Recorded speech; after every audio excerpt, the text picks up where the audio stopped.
Help you folks? Name's Randolph. I'm the manager. We're looking for Rose. Works as a waitress down at the diner. Rose, sure. Nice girl. Who wants to know? I'm Alan Wake. The writer, huh? I heard on the radio you were visiting. Well, I'll show you her trailer. That Rose, she's a nice girl. Always pays her rent on time. As I was saying, Al, I found all sorts of weird stuff from the local newspaper's archives. This place is crazy. Disappearances, mysterious deaths, urban legends come true, and get this, most of this stuff takes place around Cauldron Lake. Well, you ain't wrong, mister. The Indians thought the lake was a doorway to the underworld. I'm the God-fearing type myself. I don't hold with that sort of thing. Yeah, okay. Anyway, there was an island there owned by a guy called Thomas Zane. Now, some of the articles I found about him make him out to be a famous writer, but I ran a bunch of searches, couldn't find a single thing he wrote. Zane was heavily into diving, so much so that the place came to be called Diver's Isle. But the volcano under the lake erupted in 1970, and Zane went down with the island.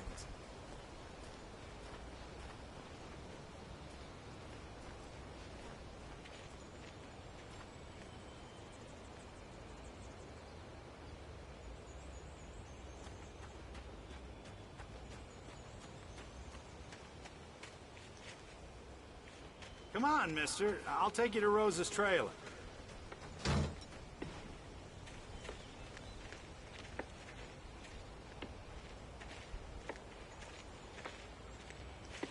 Yeah, how about that? It was there in the morning, as if it had fallen from the sky. But it would take a tornado to lift something like that. We're damn lucky it didn't crush any of the trailers.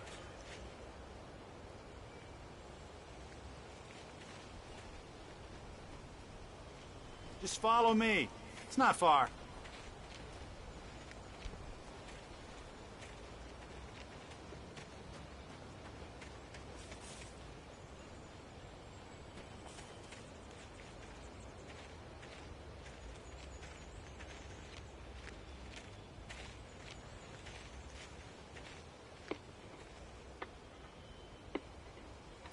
It gets better.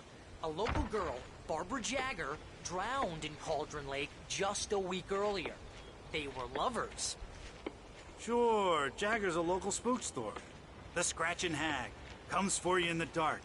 Childish stuff like that. Anyway, Al, I'm just getting to the best part. All of the articles about this stuff were written by Cynthia Weaver. I asked around, and she's that crazy bag lady you met. Yeah, anyway, she knew both Jagger and Zane before they both died, and she had some kind of a breakdown.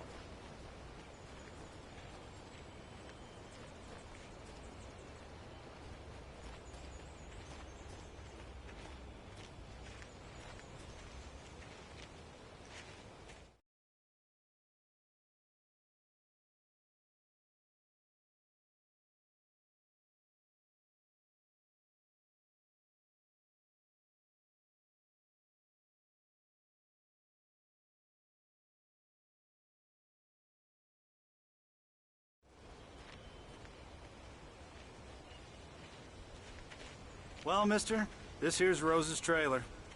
You mind me asking what you want with her? We're just here to talk to her, pal.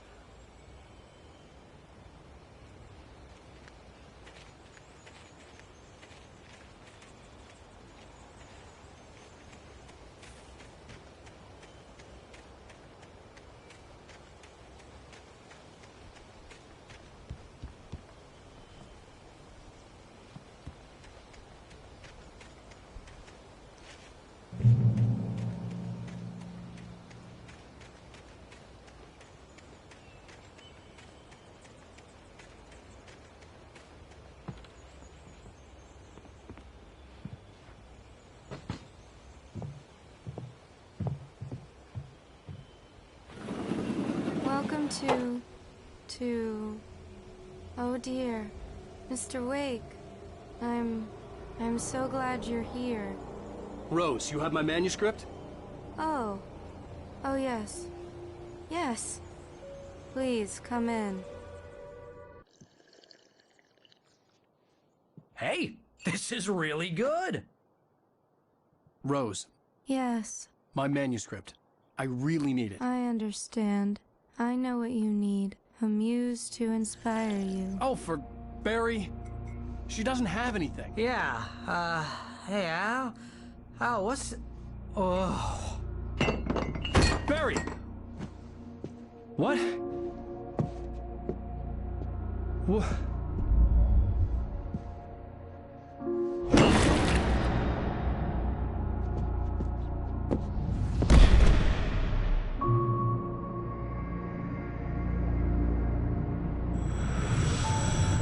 It's coming for you, hiding in my barber's skin.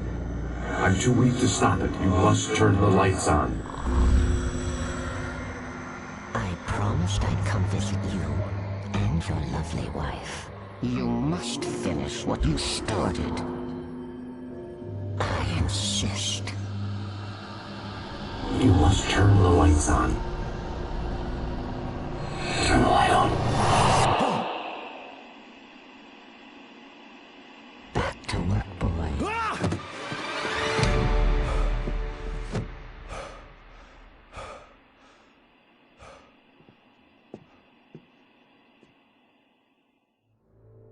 I felt nauseous, hungover. Only anger kept me going. I can't tell reality from dream anymore, but it seems I have an imaginary editor to help me. She's an old woman in a funeral dress. I call her Barbara Jagger. She's very strict. I'm writing faster and faster. My manuscript is being heavily revised. The edits are getting very aggressive, and each day there's less of me and more of her. I hate it, but I know she's right. She promises me I can save Alice this way. She knows more of this than I do. About the complex incantation I'm attempting. About this place. She's worked with another writer under similar circumstances, Thomas Zane. The genre of the story seems to be shifting. It's turning into a horror story. I'm getting close. I can feel it.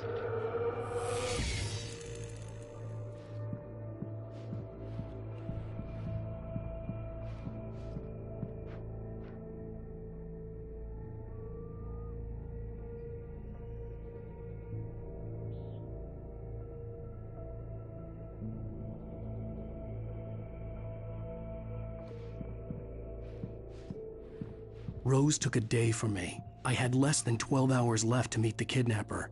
All I could do was get Barry into the car, work something out once I got on the road. Welcome to the Oh Dear Diner. What can I get you today? Coffee? I couldn't work up much hate for Rose. Something had used her to get to me and left its mark.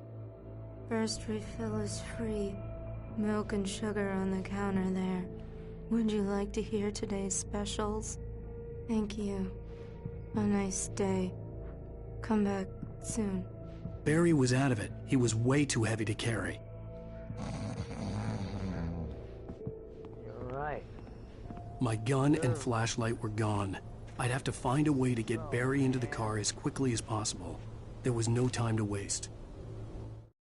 Mr. Randolph liked Rose. That little smile she had. How she was still sweet when life had tried so hard to make her bitter. It wasn't any of his business.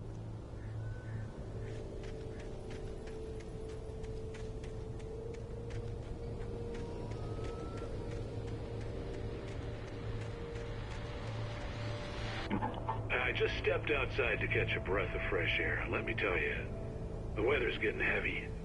Nights like this make me especially glad I'm here talking to you and not home in bed. Once the weather takes a turn like this, I can't sleep at all.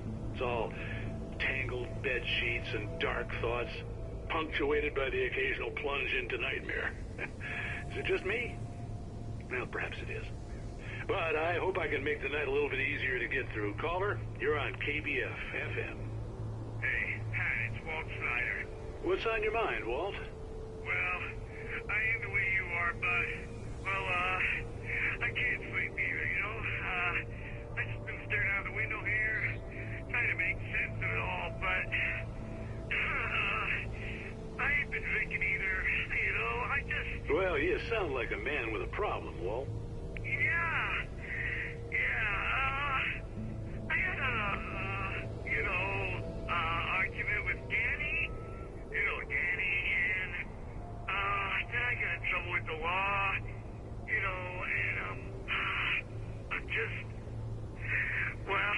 something like that, Walt.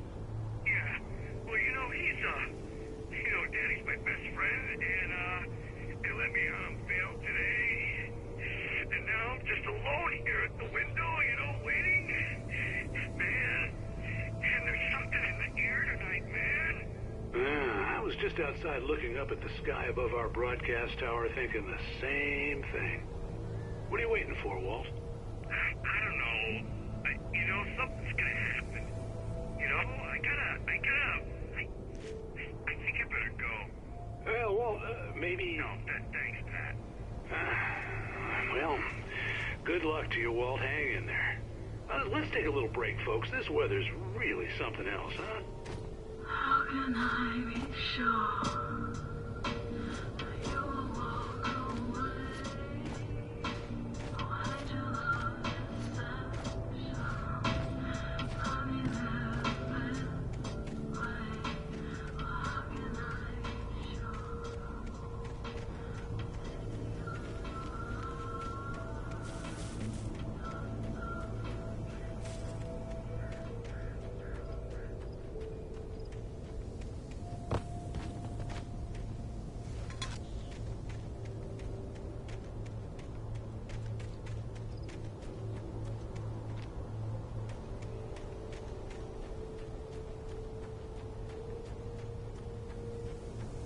Oh, you're gonna get it now.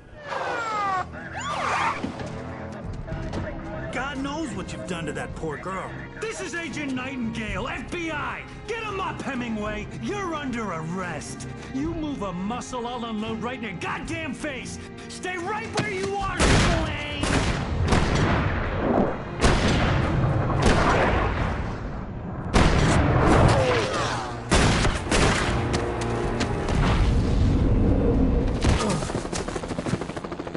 What are you? I'm standing right here, you goddamn maniac!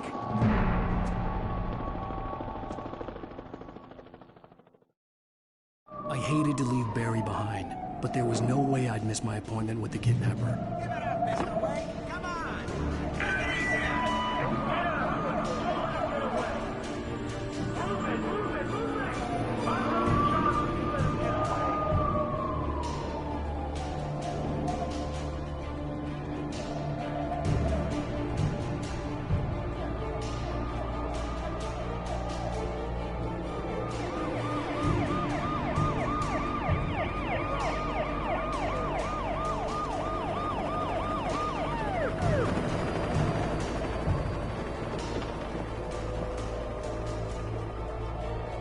There he is!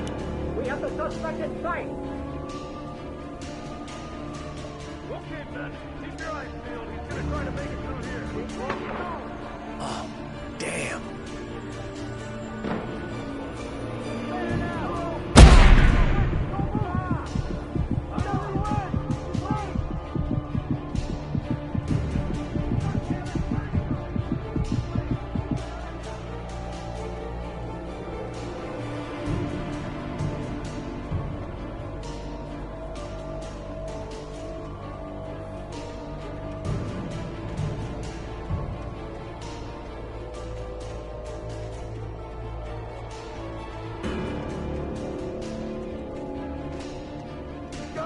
Come on, guys. We need to head him off. For decades, the darkness that wore Barbara Jagger's skin slept fitfully in the dark place that was its home and prison.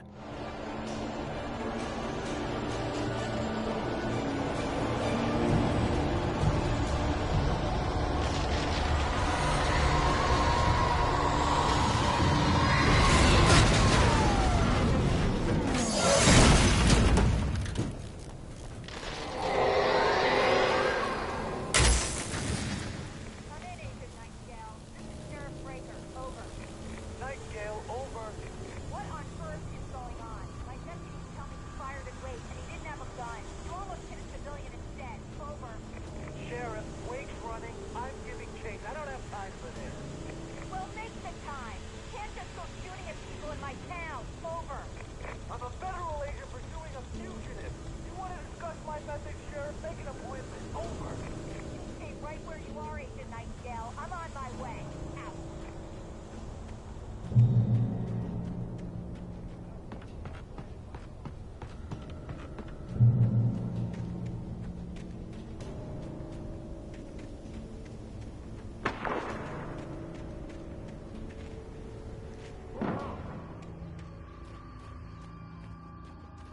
area.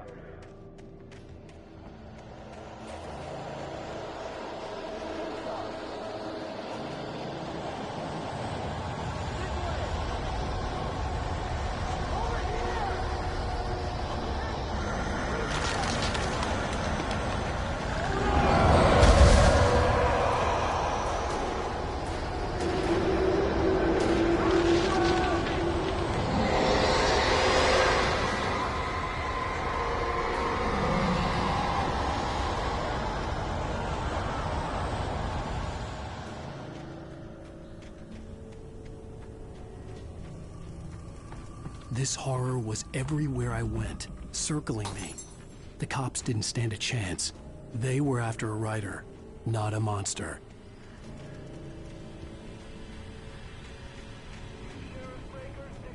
I've lost contact with Lucius men you assigned to me. It's Blake's doing. Wait, are you seriously telling me that geek writer just took out my deputies? Are you kidding? I mean, have you seen this guy? He wears a tweed jacket. Over. He's the guy we're chasing. If it's not him, who then? Bigfoot? Over. I don't know yet, but I'm not in the habit of jumping to conclusions. That tends to come back and bite you in the ass. Out.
This is Jane. Mulligan, Thornton, come in. Over.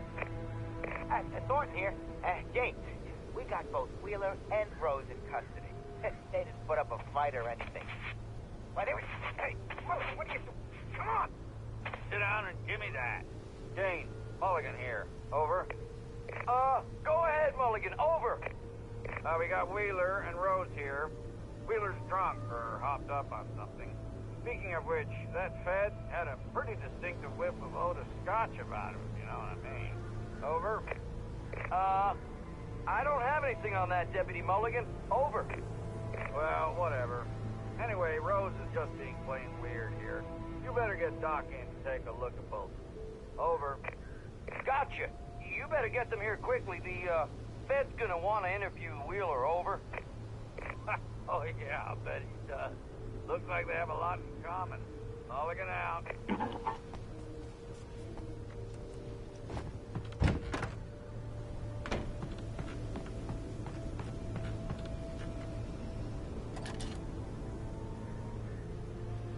I could see the lights of the radio station in the distance.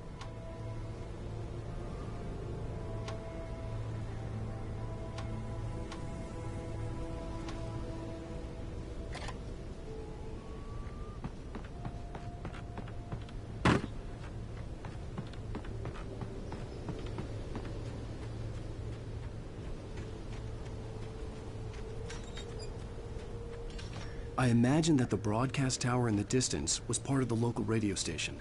Maine seemed like a decent guy. Perhaps he could give me directions to the coal mine.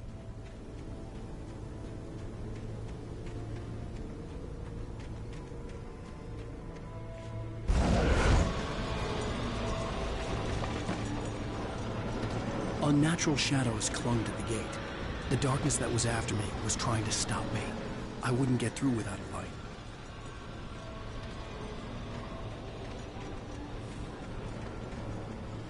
There was no power to the searchlight.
It took me a moment to recognize the flashbang grenades.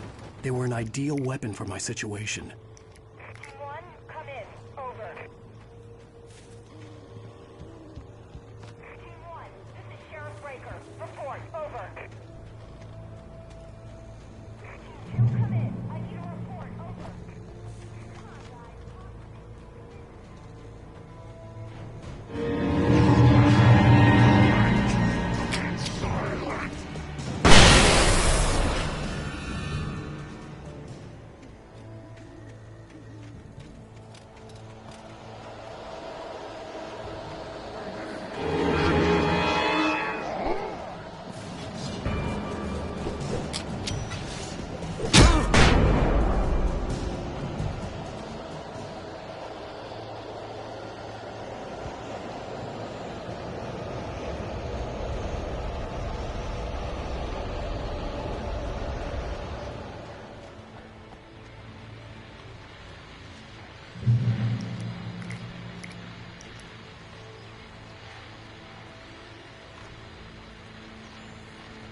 And here's another call.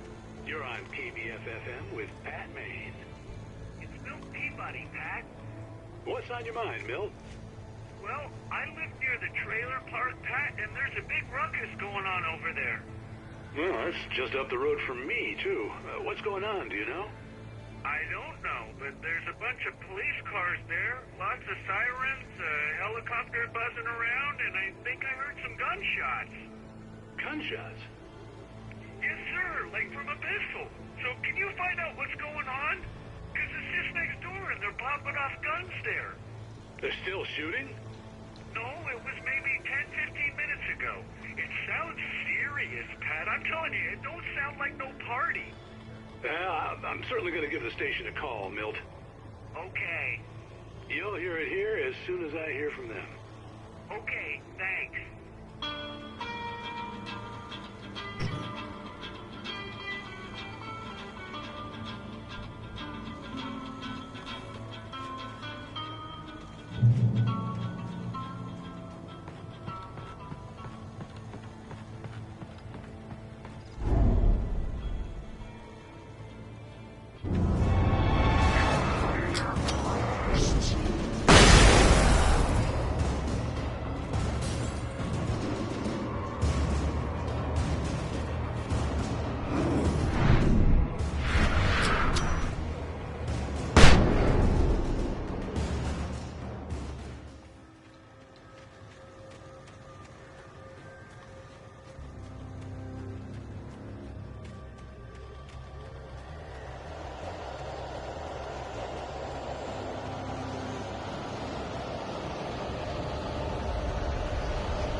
could lend me a car to get to the coal mine. Oh, why, hello, Lorna. What do you have for us? Well, I just don't see why Scott's bothered with the trailer park. What do you mean?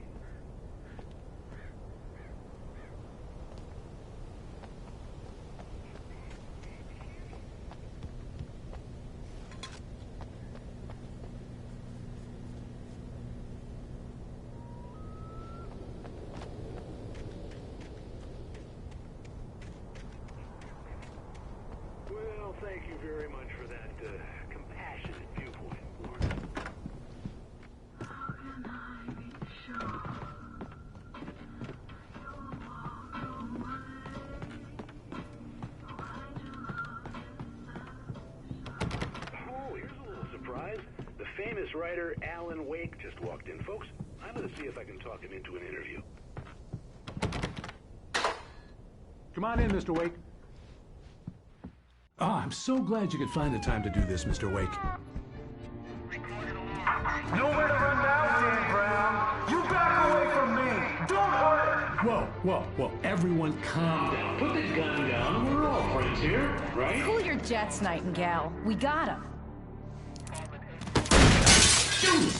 What the hell's the matter with you? There's a civilian in there.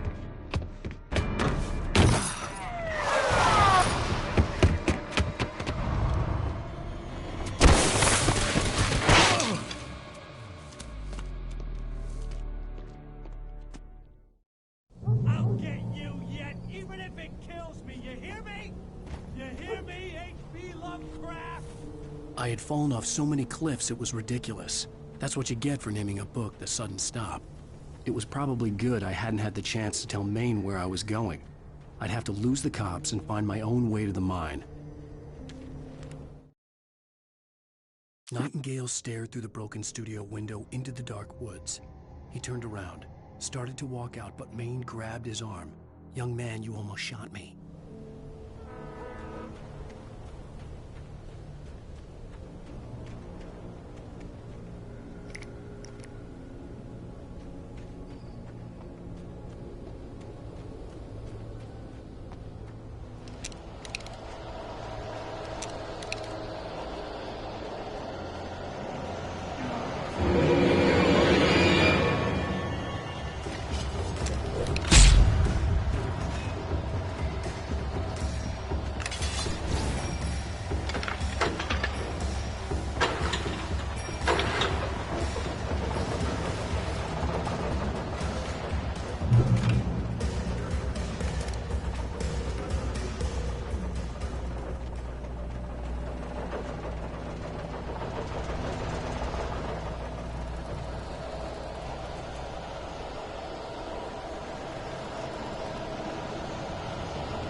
There was no sensible reason for the power company work lights to be here.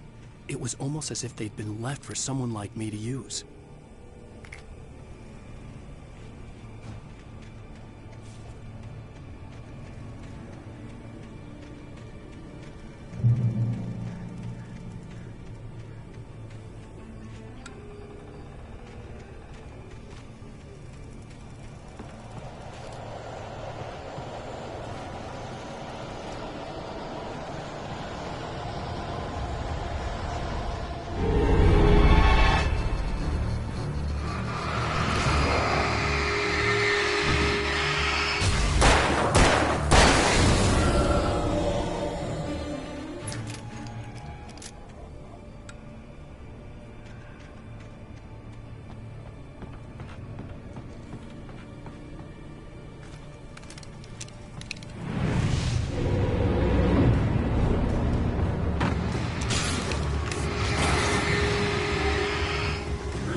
Hello? The most stubborn man I've ever met. Alice? Alice? Alan. Alan. I'm so afraid. Keeps me in the dark. Please help me. I look at you, Alan, and it's not you. Something else. Looking out from behind your eyes. Alice, I'm here. I'm so alone here. It's all gonna go to hell. You need to be careful. Cooperate.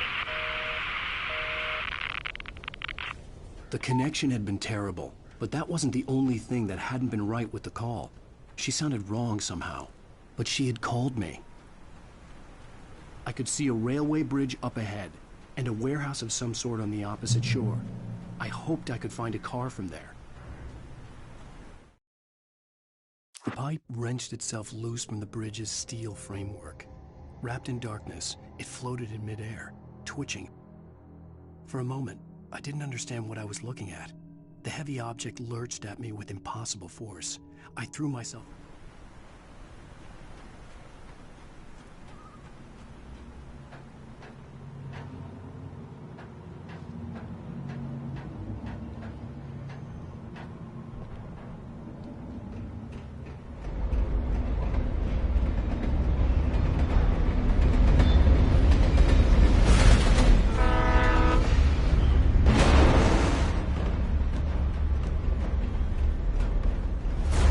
that was pursuing me was growing stronger, and it was taking over everything in its path.